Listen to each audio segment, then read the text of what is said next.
మార్చి 30వ తేదీన సాంఘిక శాస్త్రం పరీక్ష రాయబోయే విద్యార్థులందరికీ శుభాకాంక్షలు మరియు ఆశీస్సులు. ఈ వీడియోలో ముఖ్యంగా మనకు యాక్షన్ ప్లాన్లో చెప్పినటువంటి మ్యాప్ పాయింటింగ్ గురించి వివరించడం జరుగుతున్నది. మొట్టమొదటగా మనకు యాక్షన్ ప్లాన్లో 6 నదులు ఇచ్చినారు.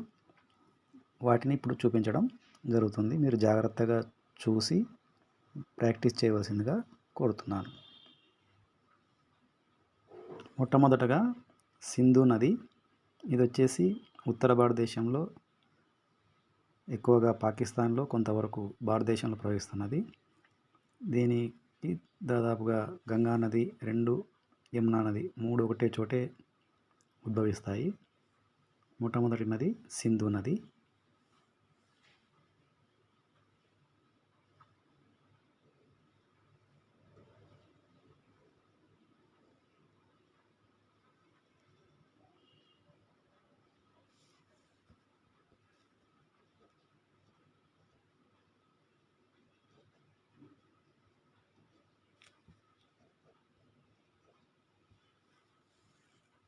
ఈ సింధు నది గుర్తించేటప్పుడు ముఖ్యంగా గుర్తుపెట్టుకోవాల్సినవి 3 పాయింట్లు. ఒకటి వచ్చేసి ఇక్కడ, తర్వాత ఇక్కడ, తర్వాత ఇక్కడ. ఈ మూడింటిని గుర్తుపెట్టుకొని వాటిని కలుపుతూ గీస్తే సరిపోతుంది. నెక్స్ట్ రెండవ ముఖ్యమైన నది వచ్చేసి గంగా నది.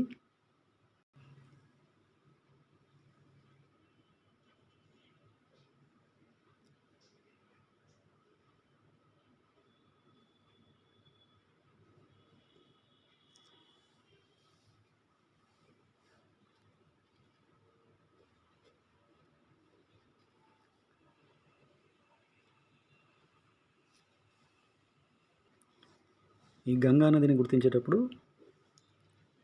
ఇక్కడ, తర్వాత దాదాపుగా ఇక్కడ, ఇక్కడ కోల్కతా దగ్గర ఎక్కడైతే బంగాళాఖాతం కలుస్తుందో అక్కడ, ఈ 3 పాయింట్లు గుర్తుపెట్టుకొని గీస్తే సరిపోతుంది. తర్వాత నర్మదా నది. ఈ నది వచ్చేసి తూర్పున పుట్టి పడమరన ప్రవహించి అరేబియా సముద్రంలో కలుస్తుంది. దీనికి సంబంధించి మీకు మ్యాప్ పాయింటింగ్లో దాదాపుగా ఇక్కడ ఒక గీతలాగా ఉంటుంది. అక్కడి నుంచి పైకి పోవాలి. ఇది 3వ నది నర్మదా.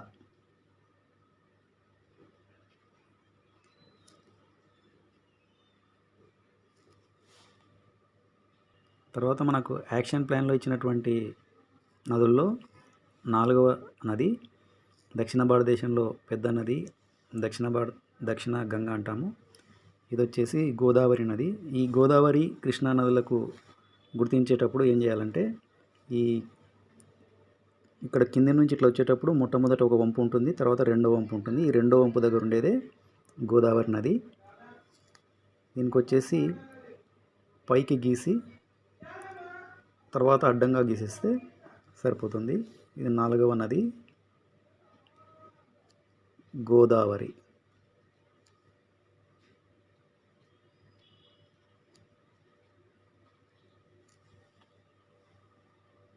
తర్వాత 5వ నది కృష్ణా నది.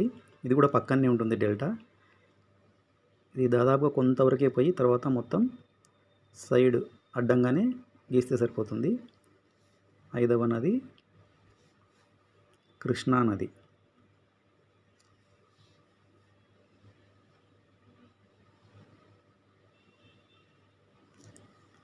ఇంకా చివరి నది వచ్చేసి మహానది.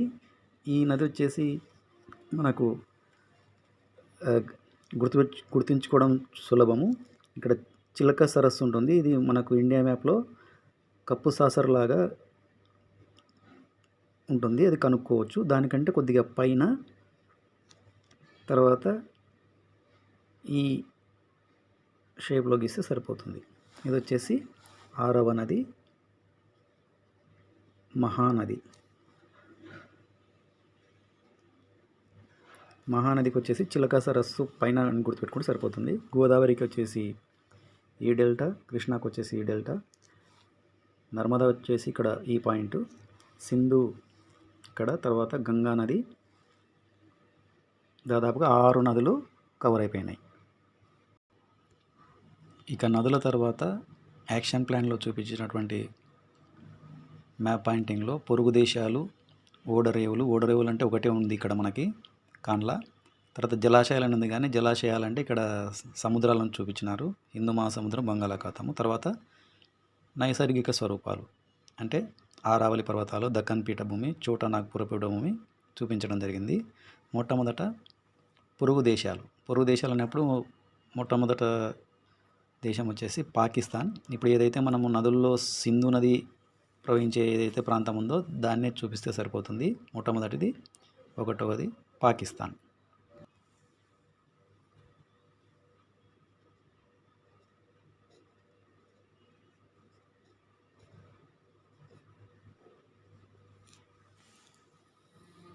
తర్వాత 2వ పొరుగు దేశము నేపాల్.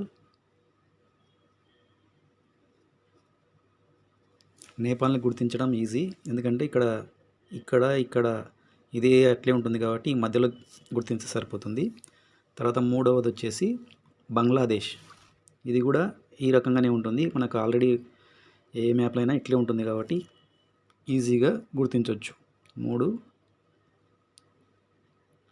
బంగ్లాదేశ్.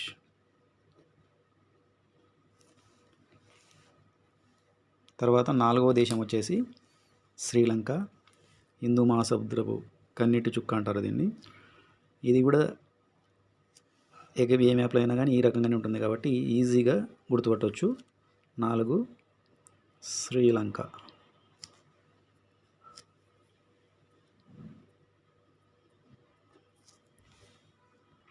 యాక్షన్ ప్లాన్లో ఇచ్చినటువంటి 4 పొరుగు దేశాలు గుర్తించడం జరిగింది. తర్వాత ఇప్పుడు నైసర్గిక స్వరూపాలు, వీటిలో మొదటిది వచ్చేసి థార్ ఎడారి.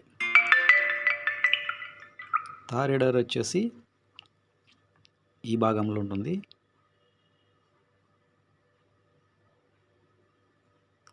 థార్ ఎడారి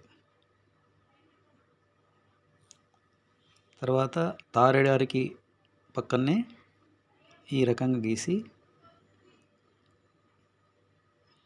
గుర్తిస్తే సరిపోతుంది. ఇవి ఆరావళి పర్వతాలు. తర్వాత మన దక్షిణ భారతదేశంలో ఉండే ముఖ్యమైనటువంటి పీఠభూమి దక్కన్ పీఠభూమి. ఇది వచ్చేసి త్రిభుజాకారంలో ఇన్వర్టెడ్ ట్రయాంగిల్ అంటే తిరగబడినటువంటి త్రిభుజాకారంలో ఉంటుంది. దీన్ని గుర్తించడం కూడా సులభమే, ఏ రకంగా ఉంటే దానికి అదే ఆకారంలో గుర్తించేసి సరిపోతుంది. దక్కన్ పీఠభూమి.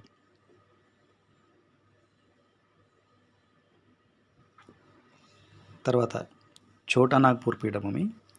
దీనికి గుర్తించాలంటే ఏం లేదు, ఇంత ముందుకు మహానదికి ఎట్లయితే మనము చిలక సరస్సు గుర్తుపెట్టుకున్నామో దీనికి కూడా సేమ్ ఈ చిలక సరస్సు గుర్తుపెట్టుకొని దీనికంటే పైకి కొద్దిగా పైన ఇక్కడ గుర్తించేసి సరిపోతుంది.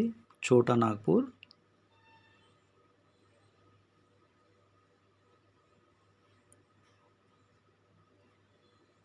పీఠభూమి.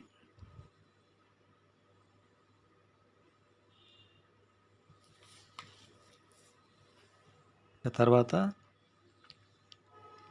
కాండ్లా ఓడరేవు. ఈ కాండ్లా ఓడరేవుని గుర్తించాలంటే ఈ గుజరాత్ ఏదైతే ఇట్లా ఒక జంతువు నోరు తెరుచుకున్నట్టు ఉంటుంది కదా, ఆ రకంగా ఉన్న చోట పై భాగంలో ఇక్కడ గుర్తించాలి. ఇదే కాండ్లా ఓడరేవు.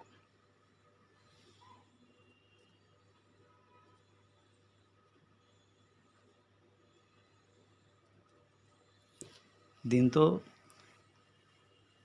పొరుగు దేశాలు, ఓడరేవులు నైసర్గిక స్వరూపాలు అయిపోయినాయి. తర్వాత మనకు యాక్షన్ ప్లాన్లో 2 ఈ సముద్రాలు ఇవ్వడం జరిగింది.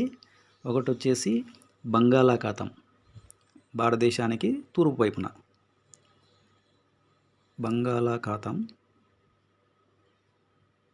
రెండోది వచ్చేసి ఈ భారతదేశానికి దక్షిణంలో శ్రీలంక కంటే కింద ఈ భాగంలో హిందూ మహాసముద్రం.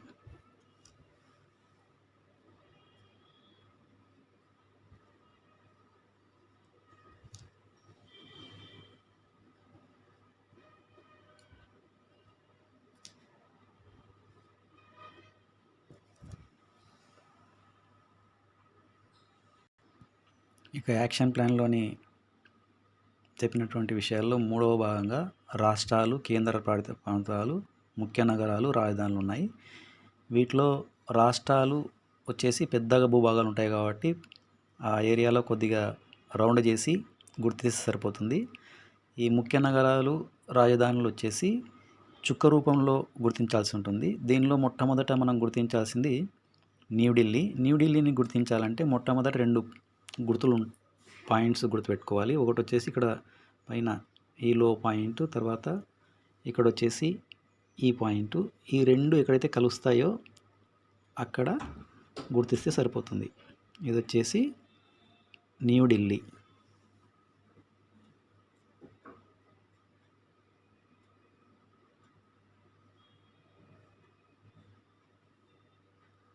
దేశ రాజధాని ఇందిరాగాంధీ ఇంటర్నేషనల్ ఎయిర్పోర్ట్ ఉండేది ఏదైనా న్యూఢిల్లీ మొదటిది. తర్వాత వచ్చేసి మనకు ఈ భారతదేశ పటంలో ఇక్కడ నుంచి ఈ ఏరియాలో ఇక్కడ కిందికి వస్తుంటే ఇక్కడ సమానంగా లేకుండా కొద్దిగా వెనక్కి ముందుకున్నట్లు ఉంటుంది. ఇక్కడ వచ్చేసి బొంబాయి.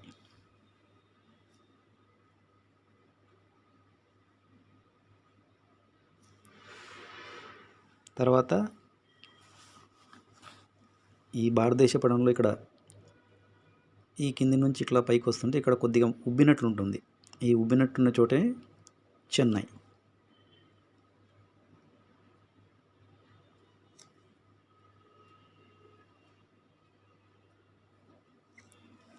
ఈ చెన్నైకి ఇంకా కొద్దిగా లెఫ్ట్ సైడ్ కొద్దిగా పైకి దాదాపు మధ్య భాగంలో అనుకోవచ్చు బెంగళూరు.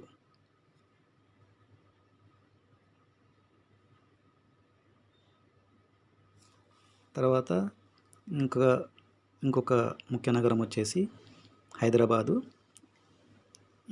సికింద్రాబాద్ అన్నప్పుడు south central railway head quarter కూడా వస్తుంది. 2 దాదాపు ఒకటే కాబట్టి ఒకటే గుర్తిస్తే సరిపోతుంది. ఇక్కడ వచ్చేసి ఈ మనకు నదులకు సంబంధించి చెప్పినప్పుడు ఇక్కడ కృష్ణా డెల్టా, ఇది గోదావరి డెల్టా అని చెప్పినాం కదా.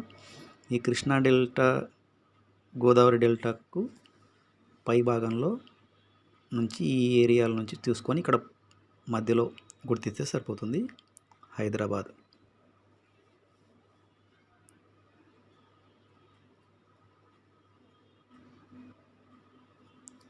సికింద్రాబాద్ అంటాం. Secunderabad SCR south central railway head quarter అని కూడా ఇదే వస్తుంది.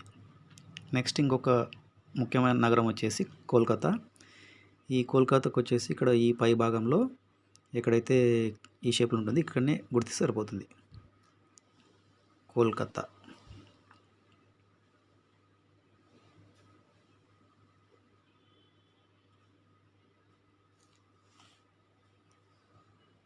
ఇవి ముఖ్యమైన నగరాలు. తర్వాత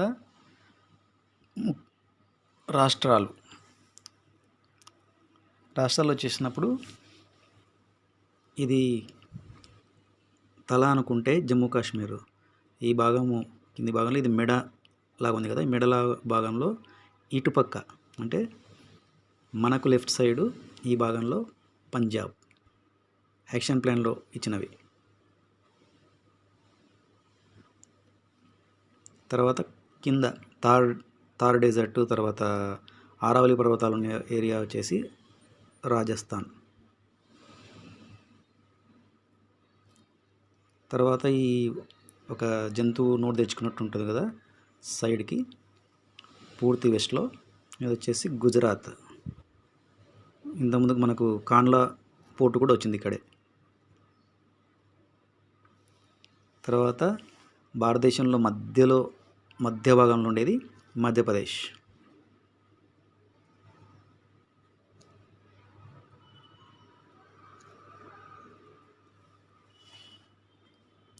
ఈ ఢిల్లీకి మధ్యప్రదేశ్కి తూర్పు వైపున ఉత్తరప్రదేశ్.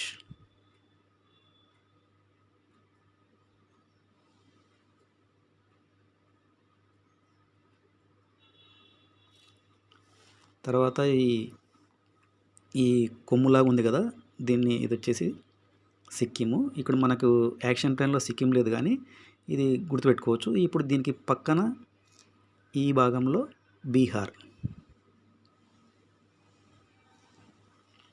తర్వాత ఈ నార్త్ ఈస్ట్లో పైన స్టార్టింగ్ ఉంది కదా, ఇక్కడ అరుణాచల్ ప్రదేశ్.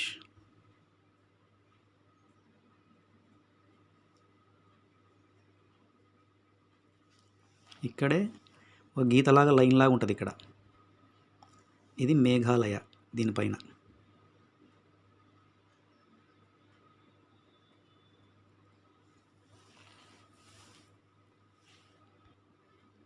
తర్వాత ఆంధ్రప్రదేశ్. ఆంధ్రప్రదేశ్ అంటే కృష్ణా గోదావరి డెల్టాలకు పక్కన గీస్తే సరిపోతుంది, ఆంధ్రప్రదేశ్.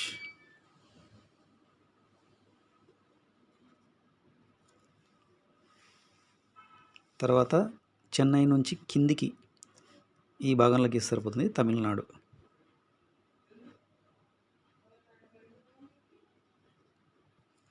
పక్కన కేరళ.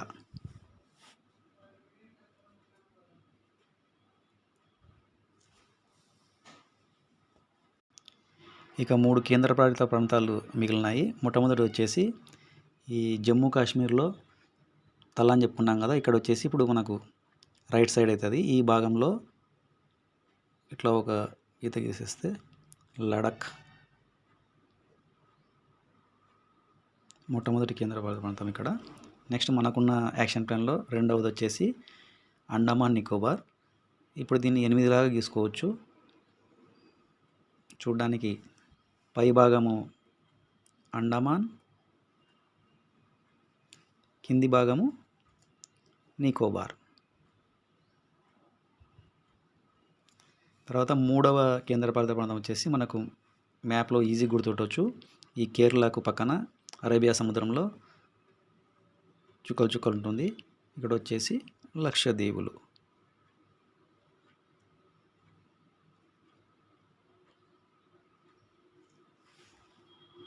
దీంతో ఇండియా మ్యాప్ మొత్తం యాక్షన్ ప్లాన్లో ఉన్న అన్ని ప్రదేశాలు గుర్తించడం జరిగింది.